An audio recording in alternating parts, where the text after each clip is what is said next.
దేవాలయాలను దేవుళ్ళు బీఆర్ఎస్ సర్కారు రాజకీయ ప్రయోజనాల కోసం వాడుకుంటుందని BJP national general secretary MP Bandi Sanjay విమర్శించారు.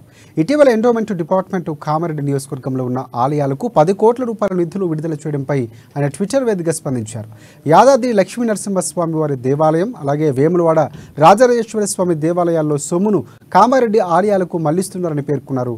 ఇక నిజాం రజాకార్లు దేవాలయాల్లో దోచుకున్నట్లుగా నయా నిజాం కాసిం చంద్రశేఖర్ రిజ్వీ ఇప్పుడు కామారెడ్డి నుంచి పోటీ చేస్తున్నారని, కాబట్టి ఇతర నియోజకవర్గాల నుంచి ఆలయ సొమ్మును కామారెడ్డికి మళ్లించాలని కోరుతున్నారని కూడా వెల్లడించారు. ఇక కామారెడ్డి ఓటర్లు జాగ్రత్తగా ఉండాలని సీఎం కేసీఆర్ ఆలయ పునరుద్ధరణపై తప్పుడు వాగ్దానాలు మాత్రమే చేస్తారని, ట్రాప్లో పడొద్దని కూడా సూచించారు బండి సంజయ్.